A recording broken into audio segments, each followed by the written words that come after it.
Thank you, Emil. And yeah, it's diagnosed that it seems like everybody's talking about ADHD these years. But actually in Denmark, we've only been diagnosing 2.7% of the population. And okay, is that much? I don't know. But if you ask the scientists, they'll say like, we think that maybe 10-15% of the population have ADHD. And just like Emil said, I was diagnosed 8 years ago, actually on my 50th birthday, best present ever. And the thing is that I've been living with ADHD the whole life. The thing is also that you are born with ADHD and you actually die with ADHD. But the symptoms may change over time, but ADHD stays with you the entire life. And for me, it's not a question actually of being sick. I don't consider myself as sick, but it's about understanding my own system, my own brain. I have ADHD, but I'm not ADHD. It's just a part of who I am. Because I didn't know that I had ADHD for the most of my life, my childhood and youth especially was shaped by a lot of misunderstandings. Sometimes, not sometimes, but I think most people with ADHD can relate to that. And the truth actually is that I don't feel that there's anything wrong with me and not wrong with people having ADHD, but the challenge is that our surroundings are challenging our brains a lot, and that's a big problem for many of us. I only found the right language about ADHD as an adult. And many people, they actually describe ADHD as the same feeling of, having inner feeling of being wrong. People saying that they are, problems. Many are feeling, having that feeling. So it means a lot, having people to understanding you. But in my upbringing, I didn't have anybody. I was just, a kid. Making a lot of noise, running around in the school and so on. And ADHD is not only, all the negative things, negative stuff that you hear in the newspapers or in the television. It also have a lot of positive things. You could be a lot of creative, and I've done a lot of things in my life, and honestly, it has been an ADHD life on steroids. I've been writing 35 books. I served as a minister, taking several educations, and tried countless new paths in my life. But now it's about decoding ADHD, and that's become my new path in life. And my message actually today is very simple. There are many ways to live and very well with ADHD, and for many people, and including myself, medication and lifestyles are two of the most common way to actually live with ADHD. And they can actually live and absolutely live together to create a balance, but you can also live a very good life without medication. My own journey has moved from believing that from the start when I was diagnosed that there was only one solution, and that was medication, to discovering that there are many other strategies that work for me is a kind of a bless, because only taking medication is a big challenge. And ADHD is not like, and medicine doesn't just like work on about being restless and having a lot of being impulsive, having the lack of focus. It's actually ADHD having a completely different operating system in your brain. And yes, it can be being very restless, and it can be very impulsive, but it's also, and that's very important to remember, it's also being very creative, having, being very, having the ability to see patterns, having the ability to work sometimes 10, 12, 15 hours without a break. That's not very healthy, but that's a part of having ADHD. And I always also emphasize that, and this is very important, that when you meet one person with ADHD, it's very important to remember that you just met one person and one kind of ADHD, because we come in many, many different shapes and sizes and so on. There are countless of variations, and it's like having, I think, for all of us, a different filter of the world. And for many people with ADHD, the brain's dopamine regulation is a challenge, me as well. And that's why also you see many of us constantly seeking stimulations, those dopamine hits. That's also why self-medication is so common when you have ADHD. And that could be self-medication through food, cannabis, porn, gaming, binge eating disorders, and many more. Our reward system in our brains simply works very differently than other people's. And all of this, of course, have a lot of impact, a huge impact on relationships, work, and self-understanding. So living with ADHD is also understanding the diagnosis. That's very, very important. Most of us having this diagnosis, we have actually heard the same sentence through whole our life, and that is, you just need to pull yourself together. That was what I heard in the school, from first grade until I finished, and also in my youth. But actually the truth is that we have been trying to do that, pulling ourselves together through our entire life. And the truth is also that you can't pull yourself together when brain chemistry actually is involved. That's why understanding people with ADHD works much better than criticism, especially when it comes to children with diagnosis. It's very, very important to understand children as well, There are many ways to manage ADHD. Medication, as I told you, is one of them. But actually, I'm neither or nor against the medication. If it can, it could be useful for many people. It has been for me, and that's it. I've tried actually all kinds of medications, and actually to understand how they work and how the side effects actually works as well. I'm not on medication right now, but as I told you, it actually can help me focus. For example, if I need to write a book, I'll take some Ritalin because it helps me focusing when I have to work. But otherwise, right now, I'm not on medication. And also, sometimes I use medication during stressful periods.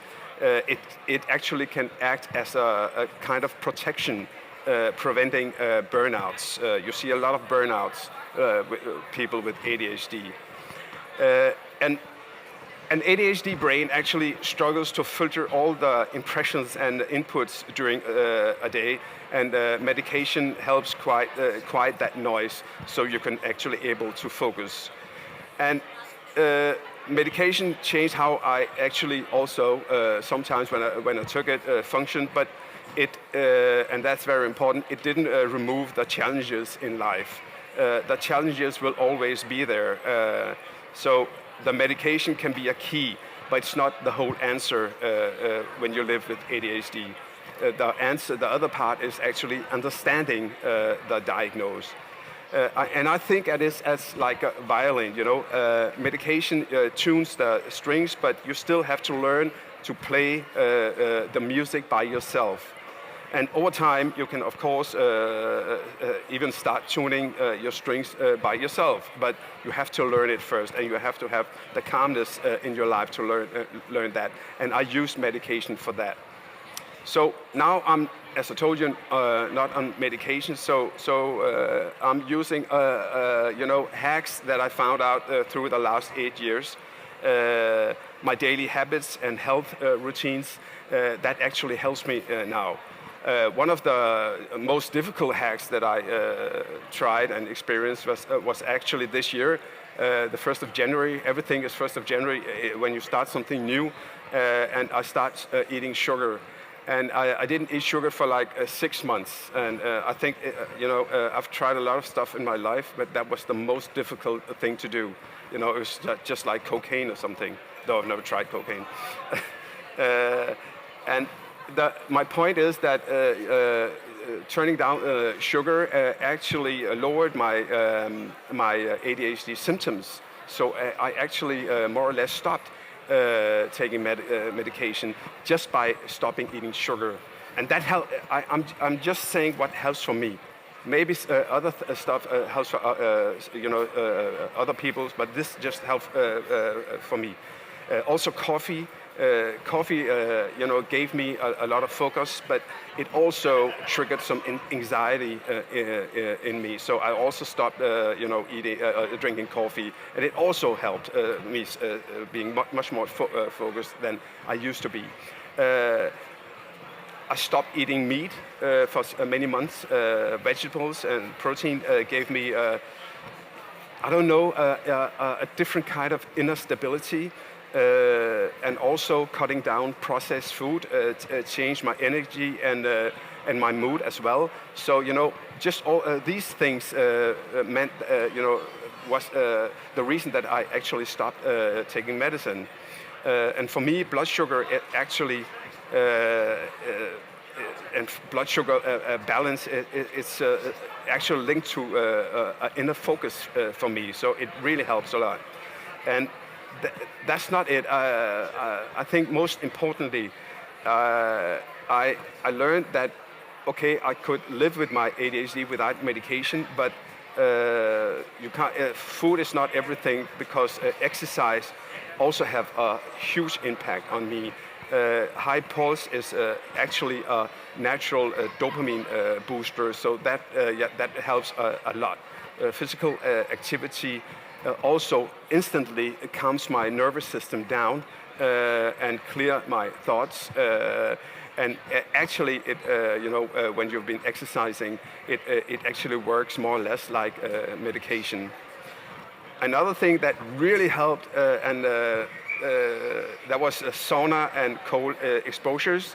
Sauna is not just good for my health. You also get new friends. And that also make a big difference, and it affect my nervous system positively and bring calmness and focus in my brain as well. And going to sauna and cold exposures for me, it actually feels like pressing a reset button. It gives me a boost of dopamine and noradrenaline, and that's very, very important when you have ADHD.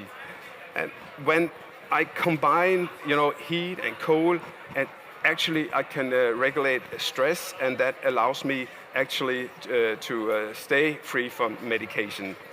But the most important hack for me is actually my sleep and routines.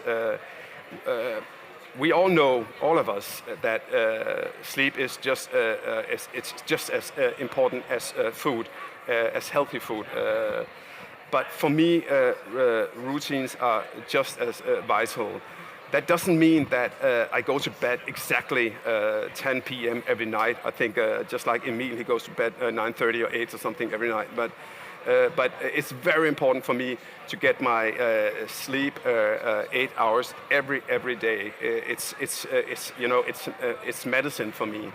So my conclusion is simple. Having known about this diagnosis for 8 years, having it for my entire life, that the body is the directly gateway to regulate ADHD symptoms.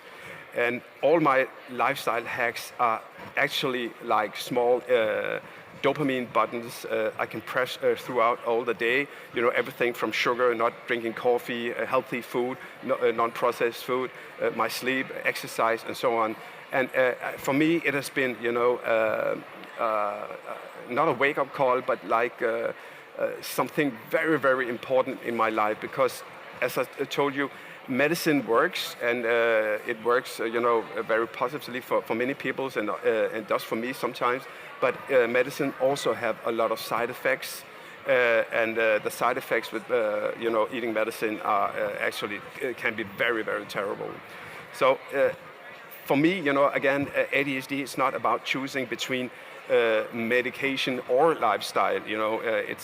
It's actually both. It's about finding the right balance in life, and sometimes it's possible to manage without medication and other hacks when you use them, just like I've been using for the last 6 months.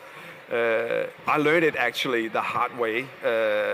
But I know now that the balance and the hard work also brings better results. How insight, self-care, and a good strategy together creates strength, actually. And also small routines can make a huge difference and a big impact in your life. So we can take control and experiment with a lot of things, not to remove ADHD, because that's impossible. That's something that you'll, as I said, you're born with it, you're gonna die with it, but it's possible to have a better life without medication. And ADHD will always be a part of me, as I told you, but it's a part that I'm able to control now. I haven't been able to controlling my ADHD, and that's possible now. So it's very essential to understand your own ADHD operation system through both medication, if you want to take that, and also especially hacks. ADHD hacks are very, very important. And once we understand our system, ADHD actually can become a strength, a lot of creativity, and and that's I think that's the positive thing, and that's what I use with my ADHD. So ADHD is not just something I just have to survive. It's something that we can decode, understand, and use to live actually a much stronger life that we did before knowing everything about hacks and medication. Thank you. And I know we have maybe 2 minutes for questions. Emmy, if anybody have questions. Ja. Den virker. Anyone? Yes. Kommer herover. Here you go, sir, in English.